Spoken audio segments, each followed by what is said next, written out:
छोटी पण महत्वाची रेसिपी शिकणार आहोत. त्याआधी आपल्या चॅनलला म्हणजे पारंपरिक खाद्य संस्कृतीला सबस्क्राईब करा आणि त्या बाजूचे बेल आयकॉन दाबा म्हणजे माझी पुढची व्हिडिओ तुम्हाला लगेच दिसेल. चला तर मग सुरू करूया. तर मैत्रिणींनो, आजचा आपला पहिला पदार्थ आहे आलेपाक. त्याला लागणारं साहित्य आपण पाहू. अद्रक, साखर, काळे मीठ, मीठ आणि लिंबू. तर आपण आता कृतीला सुरुवात करूया. पहिले अद्रक धुवून त्याचं साल काढून घेऊ, त्याला किसून घेऊया आणि किसणीने एका साईडनीच किसायचंय म्हणजे किस जाड जाड पडेल. आपली जी लहान किसणी असते अद्रक किसायची त्याच्याने किसायचं आहे. अशा प्रकारे मी अद्रकाचा किस करून घेत आहे.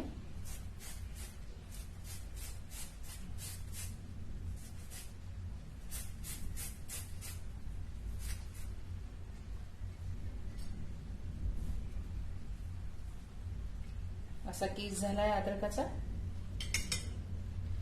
त्याप्रमाणे मी असा इथे किस करून ठेवलेला आहे. आता आपण पुढची रेसिपी बघूया. आता आपण आपल्या रेसिपी मधली महत्वाची स्टेप शिकणार आहोत. ती म्हणजे अद्रक जे किसलेलं आहे आपण ते किसलेलं आलं आपण पॅन मध्ये टाकूयात.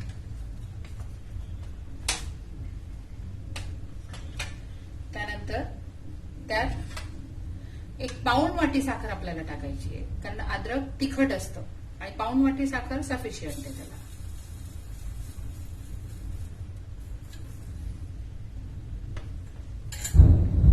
त्यानंतर थोडं काळं मीठ टाकूया म्हणजे याची टेस्ट पण चांगली लागते आणि अशी चटपटीत टेस्ट होते त्याची. त्यानंतर आपण साधं जे मीठ आहे आपलं टाटा मीठ ते टाकायचंय थोडं. त्यानंतर लिंबाचा रस टाकायचा आहे.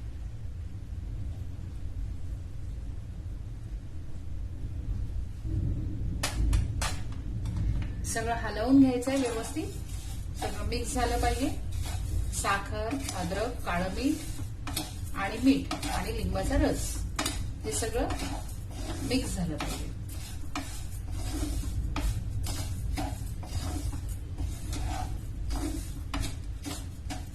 त्यानंतर आपण हे थोडा वेळ असं झाकून ठेवणार आहोत म्हणजे त्याला पाणी सुटेल आणि ते शिजायला वेळ लागणार नाही.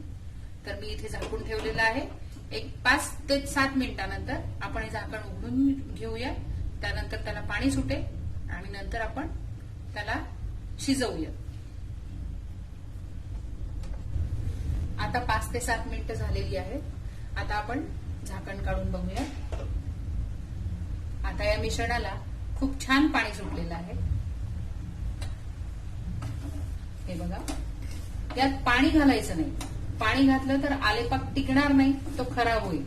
त्याच्यामुळे आलं हे ओलसर असतं म्हणून साखर आणि आलं याचं मिश्रण एकत्रित झालं तर साखरेला पाणी सुटतं आणि ते पाणी सुटल्यानंतर हे असं दिसतं बघा. म्हणजे याला आता पाणी सुटलंय. आता आपण गॅस सुरू करू.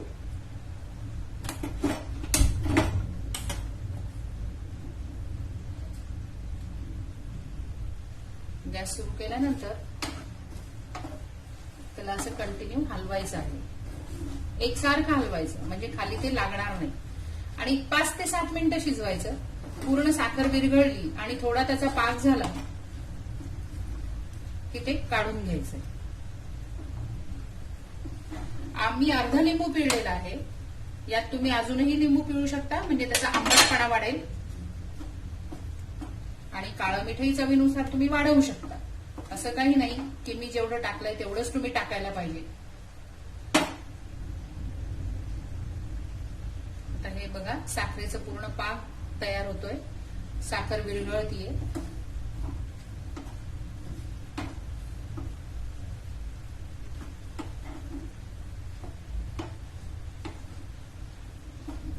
एकसारखं हलवायचंय त्याला कारण ते बुडाला लवकर लागतं.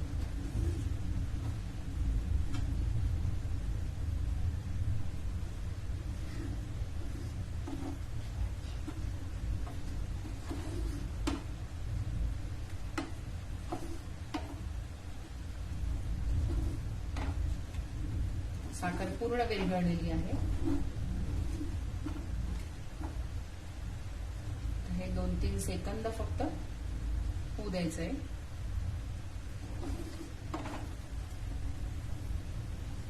थोडी गॅसची फ्लेम वाढवायची. पहिले आपण मंद आचेवर त्याला पाणी सुटोस तर आपण शिजवून घेतलंय. आता थोडी फ्लेम वाढवायची म्हणजे हे अशा प्रमाणे शिजतं. त्याला लाल नाही होऊ द्यायचं, त्याचा रंग नाही बदलू द्यायचा, रंग आहे तसाच राहू द्यायचा आहे. त्यामुळे आता फ्लेम बारीक करायची, कारण आता पाक होत चाललाय. पाणी बिलकुल घालायचं नाही त्याच्यामध्ये. पाणी घातल्याने तो आलेपाक टिकणार नाही. साखरेला आपोआपच पाणी सुटतं आलं ओलं असल्यामुळे.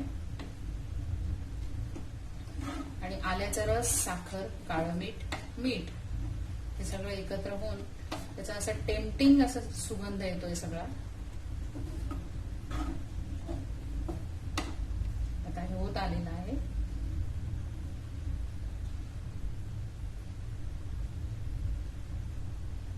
सध्याच्या वातावरणामध्ये आलेपाक हा फार महत्वाचा आहे, कारण सध्या कोरोना व्हायरस आहे.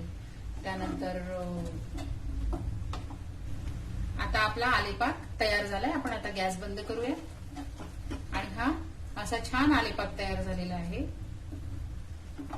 याचा रंग बदलू द्यायचा नाहीये. आल्याचा जसा रंग असतो तसाच त्याला रंग आलेला आहे. थोडं थंड झाला की आपण तो एका बरणीत भरून ठेवूया. तर मैत्रिणींनो, आता आपला आलेपाक तयार झालेला आहे. त्याची कन्सिस्टन्सी अशा प्रकारे थंड झाल्यावर होते. त्यानंतर आपण त्याला बरणीत भरून ठेवू शकतो. मी व्हिडिओच्या सुरुवातीला म्हणाले होते की आजची आपली रेसिपी खूप महत्वाची आहे, कारण सध्या पूर्ण जगावर कोरोना व्हायरसचे सावट आहे. या व्हायरसचे प्रामुख्याने सर्दी खोकला ही लक्षणे आहेत.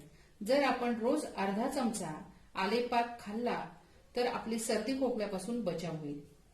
आजचा आपला व्हिडिओ जर तुम्हाला आवडला असेल तर व्हिडिओला लाईक करा, शेअर करा आणि खाली कमेंटमध्ये कळवा की हा व्हिडिओ तुम्हाला कसा वाटला. त्याचबरोबर सर्वांना मी नम्र विनंती करेन की सध्याच्या परिस्थितीत आपण घरीच राहू व कोरोनाला हद्दपार करू. Stay home, stay safe.